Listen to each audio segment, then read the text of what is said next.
les pongo en CIPI la segunda evaluación. Hoy en la tarde, para que lo entreguen pues el jueves a más tardar. Entrega. O sea, yo subo hoy en la tarde el examen. La entrega sería el próximo jueves a las 17 horas. ¿Ok? Sí. Para aclarar, no sería este jueves, ¿verdad? Sería de este jueves en 8. No, sí, debe ser de este jueves. Pero bueno, ustedes pueden estar, pues consultar todo lo que hemos visto, etcétera, etcétera. Es una tarea, examen, y sí, tiene que ser para este jueves, justamente porque ya estamos en semana 8, ¿verdad? Esta es semana 8. Entonces sí necesitamos apurarnos con la evaluación. Entonces yo al rato le subo digamos, después de la hora de la comida le subo esta segunda evaluación, sería el segundo examen, y sería para entregar este jueves a las 17 horas, a más tardar.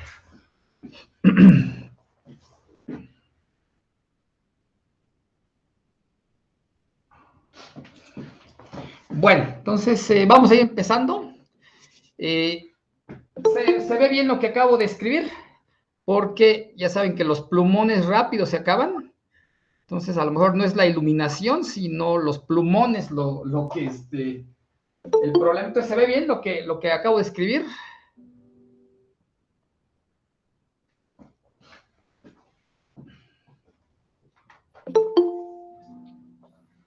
Bueno, ahorita siguen llegando más personas. Ok, entonces, bueno, vamos a continuar.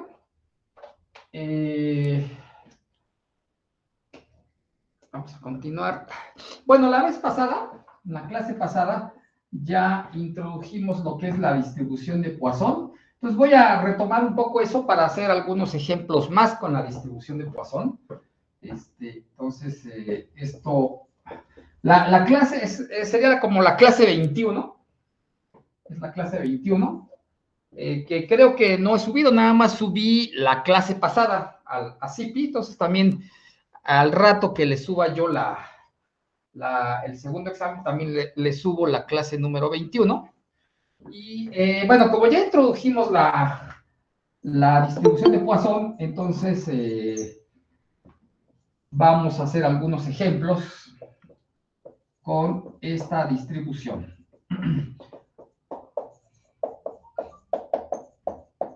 Poisson. Entonces, bien, voy a recordar la definición. Recordatorio. Entonces va la definición. Estos plumones. Bien. Definición. Una variable aleatoria. Le voy a poner, bueno, ahora le voy a poner X porque ya cambiamos de clase.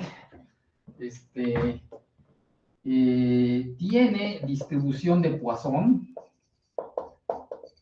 Distribución de Poisson. Con parámetro lambda,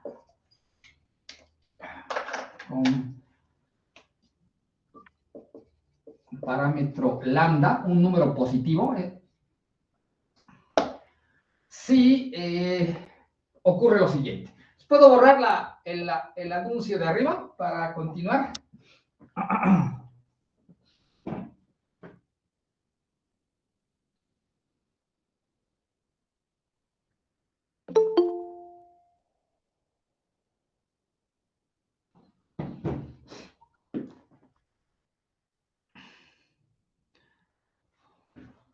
Bien, entonces voy a borrar el anuncio de arriba, acuérdense, entonces al ratito en la tarde le subo el segundo examen y la clase de ahorita, pues porque en la mañana subí de hecho, ya había yo subido desde el viernes la clase del viernes, pero recuerdan que había un errorcillo ahí que había yo cometido, entonces lo que hice fue reescribirla para quitar el error, porque si nada más subo la hoja corregida, podría yo generarles una confusión, porque el problema es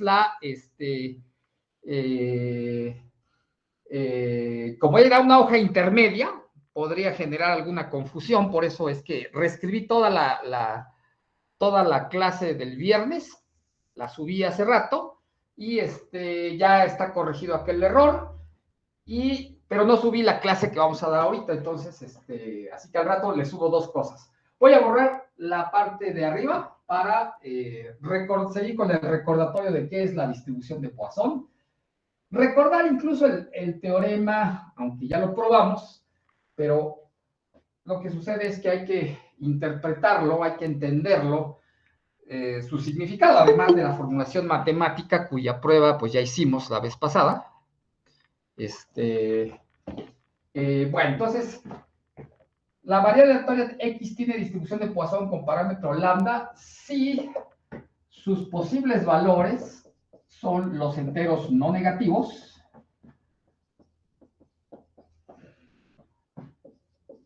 y además para cada uno de ellos,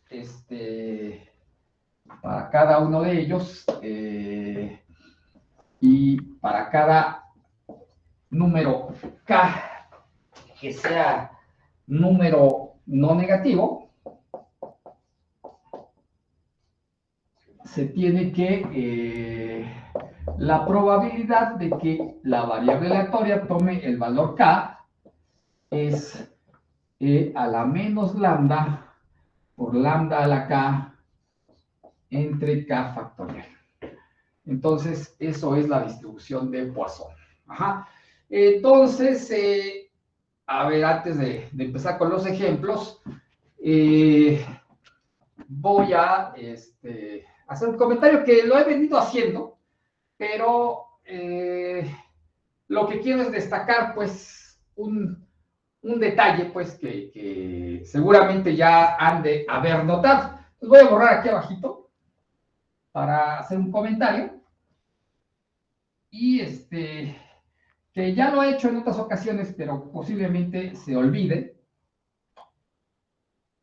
Y por el contrario, es muy importante tenerlo en la cabeza. Así que hago aquí un paréntesis para hacer un comentario. El asunto es que ahorita, por ejemplo, la distribución de Poisson. Empezamos hablando de una variable aleatoria y hemos definido qué significa que tenga distribución de Poisson con el parámetro lambda ahí, ¿no? Algo similar habíamos dicho sobre la hipergeométrica, sobre, bueno, las que hemos platicado, ¿no? El énfasis lo hemos puesto justamente en esto que llamamos la distribución. Por ejemplo, la Poisson aquí está. Pero recordarán ustedes que una variable aleatoria es una función que va del espacio de probabilidad hacia los números reales. Ajá, es una función. Y como tal, entonces deberíamos preocuparnos por el dominio, la regla de correspondencia, etcétera, etcétera, ¿no? Bueno, y sin embargo, ahorita en este ejemplo concreto, ustedes se preguntarán, ¿y dónde está omega FP? ¿Y cómo es la regla de correspondencia? Etcétera, etcétera, ¿no? Y eso no se ve en esta ni en prácticamente ninguna otra. Las que hicimos al principio del curso eran, ahí sí se veía explícitamente, pero aquí ya no se está viendo. Entonces, ¿qué es lo que está pasando realmente, no? ¿Por qué se vuelve tan así medio misterioso el tema? Porque algo se está ocultando, ¿no? Y bueno, efectivamente, no neguemos, no lo vamos a negar, estamos omitiendo quién es omega FP y cuál es la regla de correspondencia, simplemente decimos la distribución. Y es que sucede lo siguiente, es algo que es muy común además en la matemática, pero a veces no nos percatamos de esos detalles. Entonces lo voy a decir de la siguiente manera, es algo, un asunto un tanto, bueno, sí es un asunto de matemática, de lógica, pero propiamente no es un tema que interese a la teoría de probabilidad. Bueno, sí lo es porque tiene que explicar el fenómeno este del por qué no se ve omega FP, o sea, por qué no se ve el dominio, por qué no se ve la regla de correspondencia, ¿no? Por qué lo que parece importar es esto que se llama la distribución. Entonces, y la razón es la siguiente. Voy a escribirlo así de una manera, pues un tanto ingenua, porque realmente es un poco ingenuo lo que voy a decir, pero al menos nos da una idea de qué es lo que está sucediendo. Entonces, la explicación ingenua es la siguiente. Imagínense, bueno, ahí tengo una variable aleatoria con un cierto dominio, un contradominio, etcétera, etcétera, y bueno, implícitamente la regla de correspondencia. Considérense alguna otra, también variable aleatoria, función de omega en R. Entonces, bueno, vamos a decirlo así. Diremos que son equivalentes en el sentido amplio. Ese es, de hecho, un término muy usado en el sentido amplio. Equivalentes en el sentido amplio. Si tienen la misma distribución. Si tienen la misma distribución. O sea, si Y también tiene, distribución de Poisson, con el mismo parámetro lambda, aunque no sea la misma regla de correspondencia, puede suceder eso. Y de hecho sucede a menudo. Entonces, en esas circunstancias, Y y X serían equivalentes en el sentido amplio. Y bueno, una cosa que se puede demostrar, nosotros pues no lo vamos a hacer realmente, pero una cosa que se puede demostrar es que se trata de una relación de equivalencia. Esta noción es relación de equivalencia. Relación de equivalencia. O sea, ¿qué es eso? Bueno, ustedes saben de esas cosas. Es una relación entre variables aleatorias que quiere decir que es reflexiva, simétrica y transitiva. Ajá. Y por lo tanto, a la familia de variables aleatorias se les clasifica en clases de equivalencia. ¿Qué tienen en común los elementos de una misma clase de equivalencia? Pues eso que se llama la distribución. De tal manera que en la teoría de probabilidad, lo que verdaderamente estudiamos no son las variables aleatorias como funciones, sino lo que estudiamos es a la clase de equivalencia. O sea, las distribuciones son esas clases de equivalencia que nos interesa estudiar en la teoría de probabilidad. Así que ahí viene el misterio, eso resuelve el misterio. ¿Por qué no aparece explícitamente en la regla de correspondencia? Porque eso no es realmente lo que interesa en la teoría de probabilidad. Lo que interesa en probabilidad es la clase de equivalencia como tal. ¿Y qué es lo que tiene en común? Bueno, pues ya lo decíamos, la distribución. Entonces, eso es justamente el asunto. Pero decía yo que esto es una forma ingenua de verlo, porque las variables aleatorias podrían estar definidas en diferentes dominios, en diferentes espacios de probabilidad y aún así tener la misma distribución.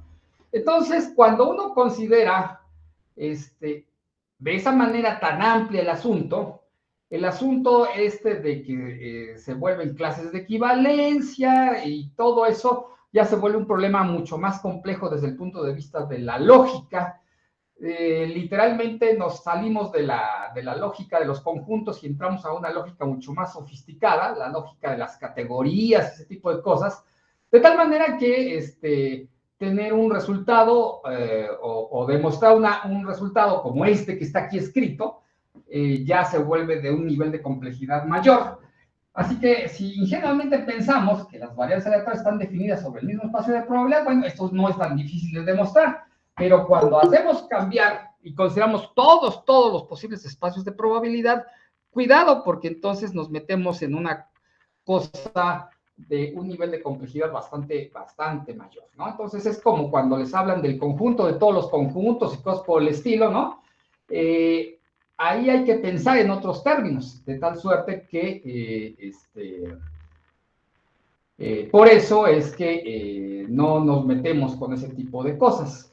Pero bueno, por lo menos esto aclara el por qué en teoría de probabilidad hacemos énfasis en la distribución, porque en lo que estamos pensando es en la clase de equivalencia de las variables aleatorias, o sea, la familia de todas las variables aleatorias que tienen la distribución predeterminada, ¿ok? Entonces ya dicho esto, ahora sí vamos a poner los ejemplos que les prometí. Voy a borrar arribita para comenzar con los ejemplos. Entonces,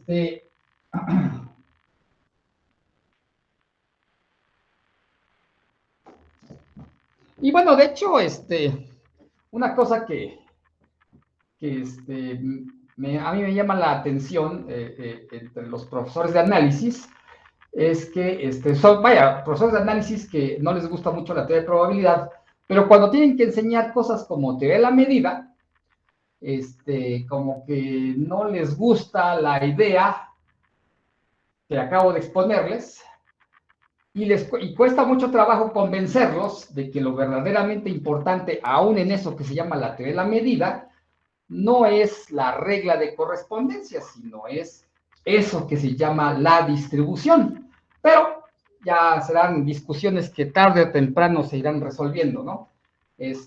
Bueno, muy bien. Entonces, voy con los ejemplos. Entonces, el primer ejemplo es una cosa simplísima. Es simplemente, bueno, simplemente es un cálculo, no tiene mayor chiste. Entonces, supóngase que la variable aleatoria X, ahora voy a usar la simbología que a veces usamos, deberíamos usarla más seguido, para ahorrar frases. Acuérdense de este ganchito. El ganchito es un sustituto del conjunto de palabras, o de la frase más bien, tiene distribución, la que se indica a la derecha del ganchito.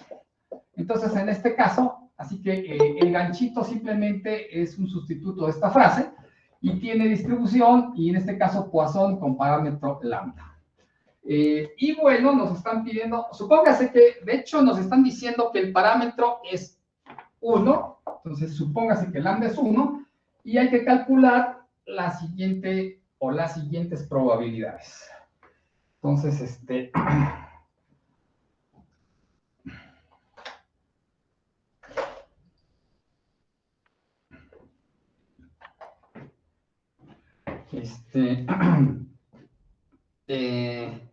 supóngase que lambda vale 1, y el problema es calcular la probabilidad de que x valga 1, de que valga 2 y de que valga algo más que 1. Eso es simplemente, nuestro problema es un problema meramente de cálculo, ¿ok? Bueno, con ustedes pues no es nada difícil explicar esto. La probabilidad de que x valga 1, pues es seguir simplemente la expresión. Lambda vale 1, entonces sería e a la menos 1 por 1 a la 1. Lambda vale 1, acuérdense. Entonces sería e a la menos 1 por 1 a la 1, dividido entre 1 factorial. Bueno, pues esto simplemente es e a la menos 1. ¿De acuerdo?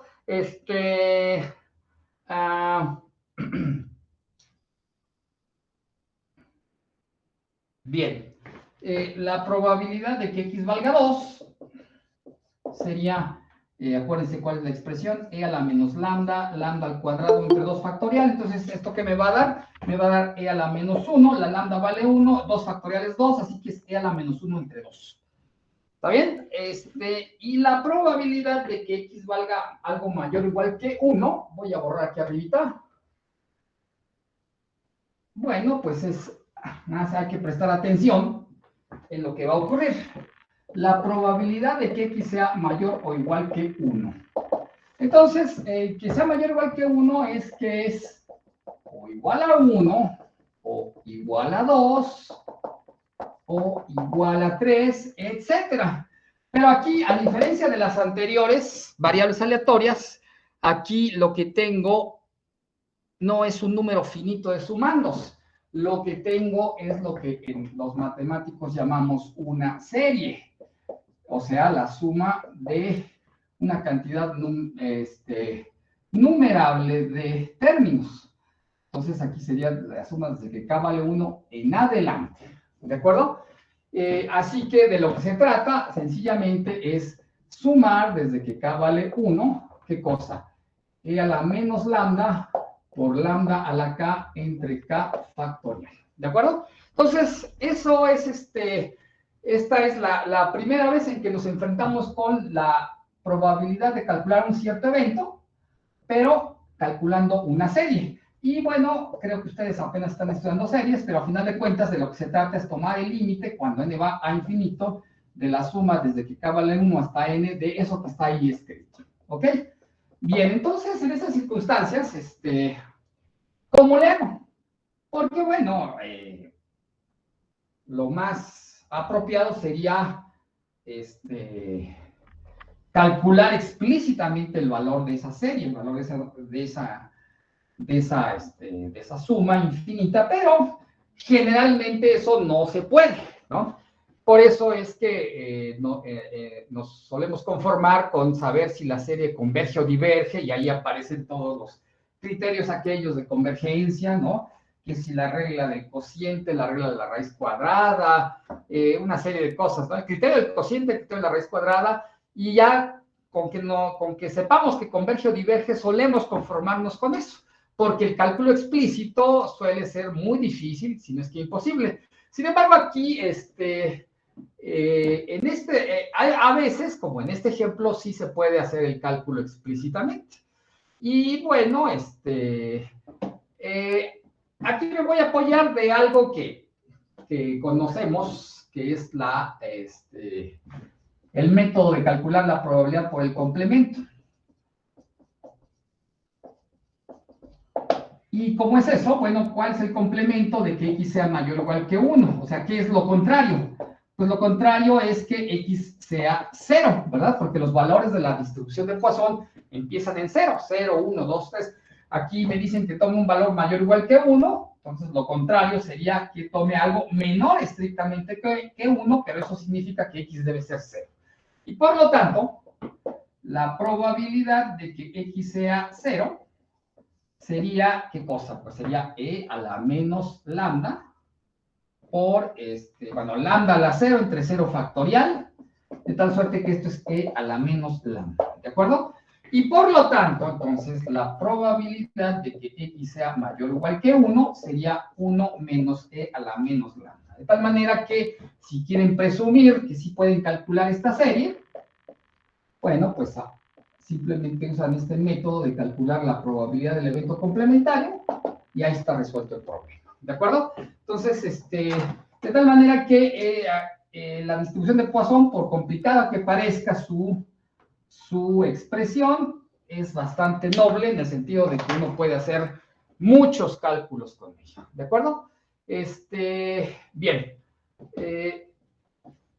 Ok. Voy a borrar porque estos nada más fueron ejemplos puramente numéricos. Ahora lo que quiero es recordar el teorema que vimos la clase pasada para hacer uso de él en el contexto, o sea, entenderlo para poderlo llevar a una solución práctica.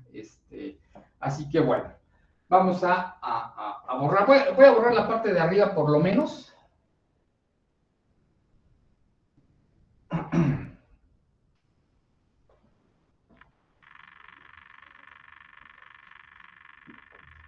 Entonces, ¿qué decía el teorema? Este teorema fue uno de los dos que probamos ayer, de hecho, perdón, el viernes, y es el que yo mencioné como teorema número 2, así que lo pueden revisar en las notas.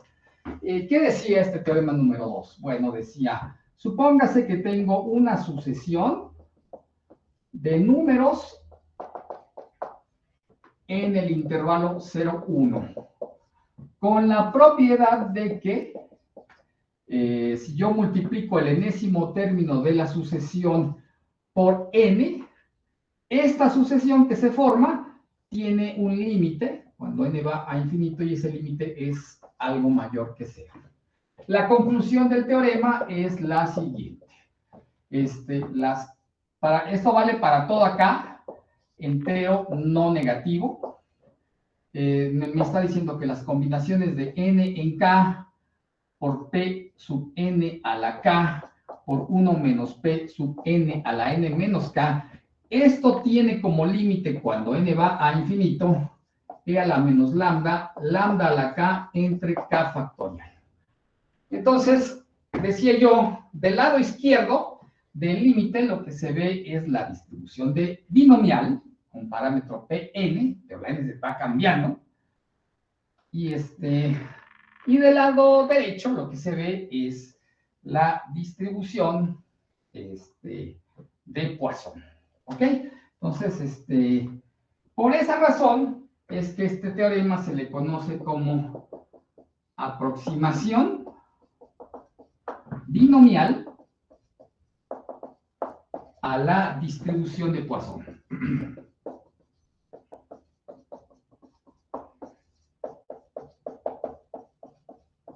Eso es lo que dice bueno, ese es el nombre con el que se conoce dentro de la teoría de probabilidad a ese teorema, pero pues acordarán, la vez pasada lo único que hicimos fue un manejo algebraico inteligente de la expresión para poder, y luego demostrar, y procedimos por inducción sobre K, y esa fue la prueba del teorema. Bueno, entonces, en esas condiciones, ¿para qué nos sirve este teorema?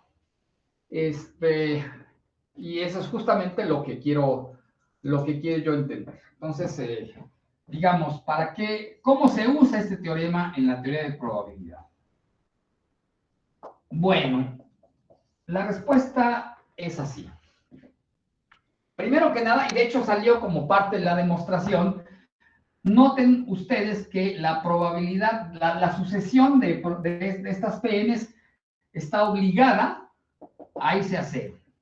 Eso fue parte de lo que se salió en la demostración del teorema. Y aquí repito el por qué. Porque si ustedes multiplican por n y dividen entre n, para no alterar la expresión, pues el n por pn converge a lambda y 1 entre n converge a 0 y por eso todo se va a 0. ¿De acuerdo? De tal manera que la sucesión de PNs que tengan esta cualidad forzosamente van a 0. Y ahora, ya cuando miramos, entonces, la expresión con ojos de estudiante de probabilidad, básicamente lo que nos está diciendo es, bueno, aquí tengo la probabilidad de que en una distribución binomial haya exactamente k éxitos. Pero la probabilidad de éxito, que es Pn, esa se va haciendo pequeñita, tiende a 0. O sea, aquí ese es el tema, justamente. Cuando tengo que calcular la probabilidad de que ocurra un cierto número de éxitos en una distribución binomial, pero la probabilidad de éxito se está haciendo chiquita o es muy chiquita, entonces lo que me dice esto es que esta distribución binomial se puede pensar como si fuera una Poisson, pero la Poisson requiere de cierto parámetro. Y ese parámetro, bueno, aquí me están diciendo en el límite, lambda es positivo, pero en la práctica, entonces, así como toda la expresión se está pareciendo a la Poisson, pero ¿con qué parámetro? Bueno, pues el parámetro que se va a tomar es justamente el producto de n por la probabilidad de éxito. Eso es más o menos lo que está ocurriendo. Entonces, para eso, déjenme ahora sí poner un ejemplo concreto de esta situación y ya, pero vamos, esa es la filosofía. Entonces, la filosofía es, si tengo que trabajar con la distribución binomial, pero tiene una probabilidad de éxito muy pequeñita, entonces esa distribución binomial la puedo pensar como si fuera distribución de Poisson. Básicamente eso es lo que está diciendo. Entonces, de hecho voy a poner un par de ejemplos para tratar de entender el contexto de una manera más,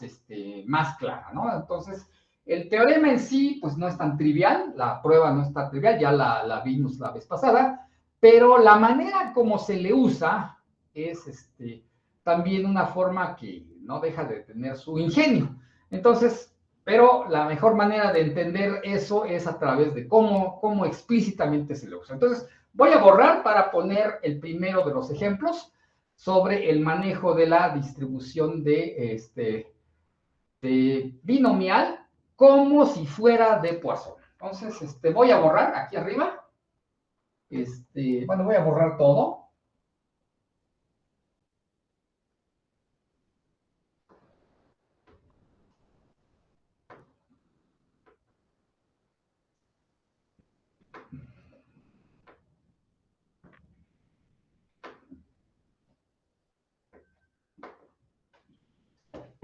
Entonces voy con un ejemplo. Déjenme. Es un ejemplo que viene aquí en las notas precisamente. Bueno, si ustedes revisan las notas, hago una digresión en las notas a partir de la página 3, en la clase de hoy. Es que no les he subido las notas. Entonces, bueno, en las notas hago una pequeña digresión de cómo se construye la integral de Riemann. Ajá. Porque justamente este teorema tiene cierta, bueno, no igualdad, no equivalencia, pero tiene cierta similitud con la idea de calcular el área bajo la curva a partir de lo que sabemos hacer, que es calcular el área bajo la curva de figuras geométricas sencillas, rectángulos y cosas así. Entonces, esa idea que dio lugar a la integral de Riemann, bueno, pues es algo que en cierta forma es un prototipo de razonamiento y el teorema que acabamos de ver justamente tiene como que esa idea detrás, ¿no? Pero bueno, para eso entonces, pero bueno, con ustedes no voy a repetir eso. Ustedes conocen muy bien la teoría de la integración de Riemann en sus cursos de cálculo y bueno, no voy a entrar en eso. Pero sí voy a empezar con este ejemplo. Es un ejemplo que se volvió un clásico, ¿no? Es un clásico, de hecho, por eso lo menciono. Bueno, entonces recordemos lo siguiente. Recordemos en la binomial, o sea, si la variable aleatoria tiene distribución binomial con parámetros n y p, entonces, ¿qué es lo que hace la binomial? Pues lo que hace es cuenta el número de éxitos en n ensayos independientes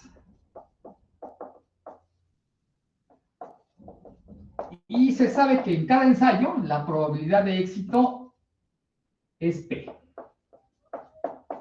La probabilidad de éxito es P. Éxito es un evento que nos interesa que ocurra, puede ocurrir o no, pero tiene cierta probabilidad y esa probabilidad es P. Así que los dos parámetros es lo que significa. ¿Ok?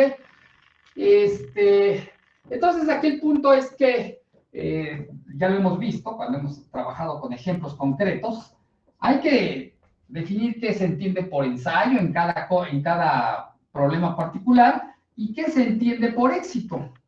Entonces, son las dos cosas que hay que definir correctamente para poder hacer el planteamiento en términos de la distribución binomial. Bueno, no solamente ensayo y éxito, sino además hay que hacer una pequeña discusión del por qué es razonable o no es razonable la independencia de los ensayos, que esa es, digamos, que la hipótesis más controvertida. Decía yo, a final de cuentas, la hipótesis de independencia solamente se hace por simplicidad matemática, porque en muchas ocasiones no es del todo correcta, ¿no? Pero bueno, entonces, aquí pues el punto es que se hace un conteo de éxitos, pero dentro de un cierto contexto, que es el contexto de ensayo. O sea, no podemos hablar de éxito si no hemos tenido en claro qué cosa es ensayo. Ajá. Pero la situación puede también, de hecho a muchos de ustedes les ha ocurrido, a mí también me ocurrió cuando estaba yo empezando a estudiar probabilidad,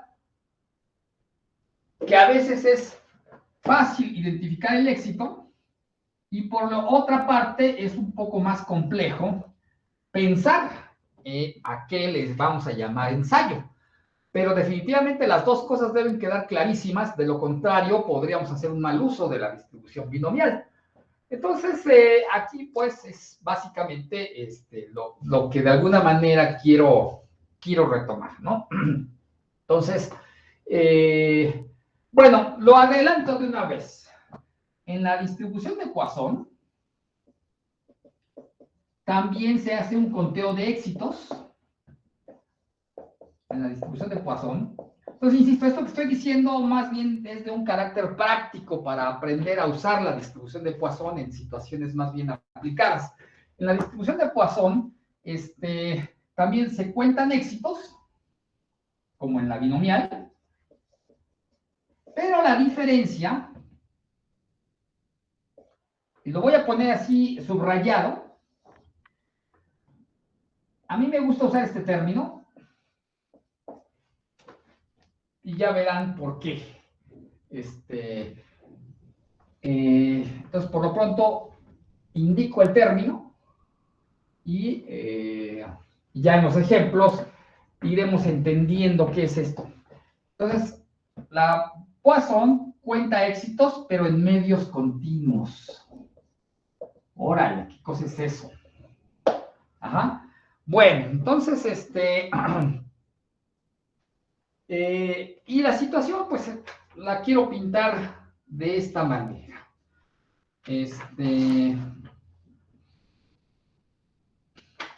Por ejemplo, el tiempo, ¿no? Todos tenemos, déjenme empezar con una discusión de estas. Si ustedes han tomado cursos de ecuaciones diferenciales, pues el tiempo es, digamos, la variable independiente más socorrida, ¿no? Y como que las ecuaciones diferenciales y en general los sistemas dinámicos deterministas nos dejan una sensación de qué entendemos por tiempo, ¿no? Y bueno, entonces, por eso es que quiero empezar como el tiempo, como eso que, como un ejemplo de eso que llamo tiempo medio continuo. Entonces, el tiempo. Todos tenemos esa sensación de que el tiempo transcurre de manera continua y, bueno, pues no vamos a entrar en discusiones filosóficas acerca de eso, simplemente es la percepción que tenemos del tiempo, que básicamente está condicionada por nuestra relación con la ciencia, básicamente con la ciencia como la hemos ido aprendiendo. Bien, entonces, el tiempo es un medio continuo. Bien, ahora pensemos en un cierto intervalo de tiempo, ni siquiera necesito todo el tiempo, ¿no? Entonces, empiezo en tiempo cero, termino en tiempo t. Y podría suceder lo siguiente. En ese tiempo, que podría ser el transcurso de una hora, o un día, o qué sé yo, de hecho, tengo dos ejemplos aquí. Un ejemplo que me gusta el siguiente ejemplo. Hay otro ejemplo con el tiempo, pero ese ya ustedes lo podrán leer. Se trata de un crucero en una cierta esquina, un crucero de la ciudad, uno de los más peligrosos que hay en la ciudad. Y bueno, pasan los carros en una dirección y en la dirección perpendicular y con cierta frecuencia hay choques. Que no funcionan bien los semáforos o de plano no le ponen semáforo y que la gente además no respeta el reglamento de tránsito y cosas por el estilo. El caso es que de vez en cuando se presentan choques y entonces, bueno, pues hay que contar el número de choques, ¿no? Entonces voy a llamarle X a el número de choques, pero ¿cómo los cuento? O, pues lo primero que se nos ocurre, no puedo contarlos eternamente, necesito una referencia, ¿no? ¿En qué momento empiezo a contarlos y en qué momento termino de contarlos, ¿no? Entonces, por ejemplo, podría suceder que te aquí representar el tiempo en, digamos, en una semana, por decir algo. En una semana, bueno, durante esa semana de observación, lo que se pretende es contabilizar el total de choques que se dan en ese crucero, ¿ok? Entonces, bueno, pues ahí está. ¿Qué sería éxito para nosotros? Pues que haya choque. Porque eso es lo que estamos contando. Pero, así como están las cosas, el tema es que esta variable aleatoria como que no se adapta para la binomial, porque la binomial exige la noción de ensayo. Y aquí a priori, ¿qué cosa es ensayo? ¿No? ¿Cómo puedo poner el contexto de la binomial si no tengo una noción de ensayo? Sobre todo porque no es una cosa de tipo meramente filosófico. Necesito n, el número de ensayos, porque sin eso no tengo, no tengo la posibilidad de hacer cálculos. Entonces, aquí viene el detalle. ¿Cómo vamos a entender los ensayos? Si es que queremos pensar esto como un conteo y aplicar la distribución binomial. Entonces viene aquí la discusión. Alguien podría decir, bueno, pues la semana tiene 7 días, entonces divido todo el intervalo de tiempo en 7 pedacitos iguales, cada uno representando los días, 1, 2, 3, 4, 5, 6, 7. Creo que sí, 1, 2, 3, 4, 5, 6, 7. Ahí está. 7 días de la semana. Entonces, si alguien dice eso, ok, ensayo sería cada día. Bien. Así que por lo menos ya tenemos una noción de ensayo y cada día, durante toda la semana, pues contamos si hay o no hay choques y al final de cuentas nos quedamos con el número de choques que ocurrieron durante esa semana. Muy bien, pero hay un problemita extra que es más sutil, pero que evidentemente aquí se nota mucho. En un día podría no haber choques, eso está muy bien, pero en un día puede haber más de un choque en ese crucero. Y eso sí es un poco problemático, porque si ustedes se acuerdan de la distribución binomial, ¿se acuerdan cómo iba la distribución binomial? La binomial era suma de variables de tipo Bernoulli. Ajá. El conteo de éxitos era una suma de ceros y unos, básicamente, ¿no? YJ, desde que J vale 1 hasta N, y las YJ son de tipo Bernoulli, o sea, toman el valor 1 con probabilidad P y 0 con probabilidad 1 menos P, ¿se acuerdan de eso? Entonces, lo que me está diciendo en la binomial es que en cada ensayo hay solamente 2 posibles resultados. Éxito, que se va a denotar con 1, y 0 si se denota, si sale fracaso. Y la suma de esas Bernoullis es la suma de unos, es la suma de todos los éxitos, el conteo de todos los éxitos. De tal manera que está implícito que cuando mucho hay un éxito en un ensayo. Y aquí entonces tenemos un problema de que en un ensayo, en un día, podría haber más de un éxito, lo que hace que en rigor estricto, entonces esa variable con la que estamos trabajando no tenga la estructura de la binomial. Y ahora es por el problema de que en un solo ensayo puede haber más de un éxito. Entonces, pues bueno, alguien dice, es que estamos midiendo el tiempo de manera muy burda. Midamos el tiempo de manera más refinada, por ejemplo, en medios días, ¿no? Día y noche, día y noche, día y noche, día y noche, día y noche, día y noche, día y noche.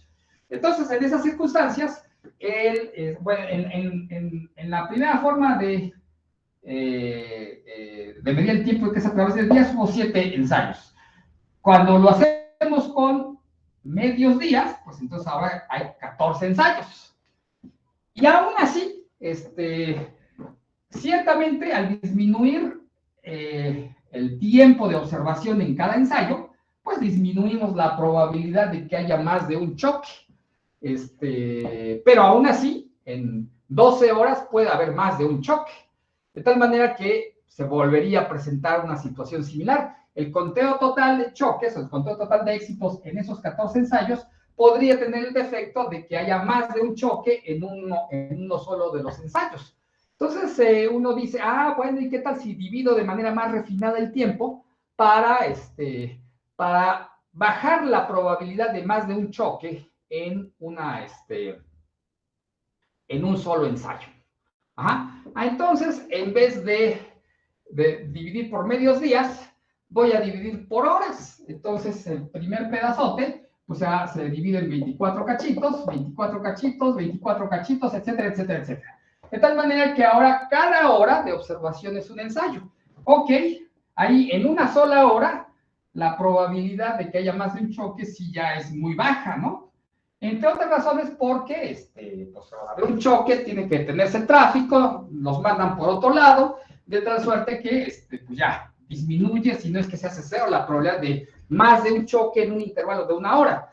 Entonces, muy bien, pero entonces, ¿cuántos ensayos tenemos? Pues 7 por 24, ya estamos teniendo muchos ensayos y la probabilidad de éxito, la probabilidad de un choque, va para abajo, para abajo, para abajo. ¿Ok? Entonces, justamente, si ya con esta cantidad total de ensayos que nos representan a una hora de observación, ante el hecho de que la probabilidad de un choque en una hora sea bajita, pues entonces la variable que me cuenta choques, en total, aunque sigue siendo una binomial, pero tiene un parámetro n muy grande y una probabilidad de éxito muy pequeñita, la probabilidad de choque en un solo momento, y como consecuencia de eso, entonces, podemos pensar que esta variable, que originalmente era una binomial, pues más bien hay que manipularla como una Poisson. Y bueno, 7 por 24 ya es un número bastante grande, de tal manera que a la hora de estar trabajando con los coeficientes binomiales y ese número n tan grande, ya de por sí tendríamos problemas así bastante complicados. Agréguenle el hecho de que la probabilidad P es pequeñita y en consecuencia la probabilidad de fracaso es muy grandota, pues toda la expresión de la distribución binomial se volvería bastante complicada de manejar. Y sobre todo si pensamos en el siglo XVII, cuando 18 tal vez, 19, en esos tiempos en que ni siquiera había electricidad, mucho menos computadoras, pues manipular ese tipo de cosas era un problema bastante complejo y había que encontrar métodos que simplificaran el trabajo, aunque fueran métodos aproximativos. Entonces, este teorema, que está precisamente este matemático francés Poisson está detrás de este teorema, pues es justamente esas investigaciones, un esfuerzo por hacer que las expresiones fueran más fáciles de manipular. Ok, la llamada está por terminar, bueno, va a terminar en 10 minutos. Entonces, ya se van dando cuenta cuál es el espíritu de la distribución de Poisson. Y bueno, ahora sí, un ejemplo numérico más o menos concreto, para que nos vayamos al descanso, y si no tenemos tiempo de terminar todo el ejemplo, al menos sí tengamos posibilidad de resolverlo completamente cuando regresemos. Entonces,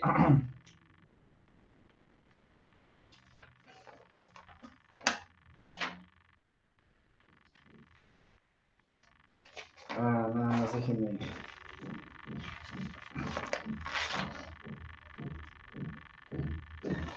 Me gusta.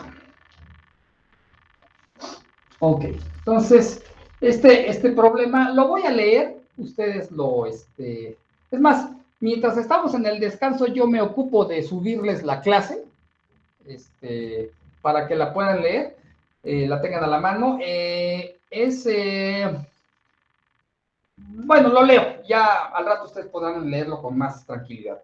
Dice, cierto tipo de árboles tienen retoños dispersos sobre un área extensa. Imagínense el bosque, los árboles, los retoños, ¿no? Las semillas, pues se las lleva el viento y las distribuye aleatoriamente, etcétera, etcétera, ¿no? Y fíjense, aquí viene una frase que es clave, dice, la densidad promedio de los retoños es de 5 retoños por metro cuadrado, o sea, en promedio cada árbol deja 5 retoños en cada metro cuadrado de esa área de, pues no sé, del bosque, donde esté, pero me está diciendo en promedio. Entonces, eso de en promedio es algo que también habrá que discutir en su momento. Pero nos dicen lo siguiente, ¿cuál es la probabilidad de que un guardabosques, al escoger al azar 10 porciones de metro cuadrado, o sea, escoge 10 porciones de metro cuadrado, no necesariamente juntas, simplemente elige 10 porciones, cada una de ellas de metro cuadrado, en ninguna de ellas encuentre retoños de ese tipo de árbol? Justamente es eso. Entonces, el problema es contar el número de retoños, o sea, éxito es el retoño, pero ¿cuál es el medio continuo? El medio continuo es el espacio, aquí no es el tiempo, sino es el espacio determinado, pues, por esa área del bosque que se está considerando. Pero de todas formas, el asunto es que se quiere llevar se quiere hacer un ejercicio con la distribución binomial y con la de Poisson, pero eso sí requerirá de escribir con más detalle porque ya voy a introducir las dos variables aleatorias con las que vamos a trabajar. Una de ellas sí tiene distribución de Poisson, la otra tiene distribución binomial. Es simplemente para entender un poco más el vínculo entre una distribución y la otra. Entonces, podemos, bueno, voy a, dejémoslo aquí, regresamos en unos 5 minutos, ¿qué les parece? Y sirve que yo les subo, ahorita a CIPI la clase de hoy para que puedan seguirla con cuidado. Y bueno, entonces, todavía habrá que hacer otra cosa en la clase de hoy. Pero bueno, este ejemplo de los árboles me gusta porque tiene muchos aspectos que son ilustrativos. Entonces, nos vemos en unos 5, 8 minutos, ¿de acuerdo?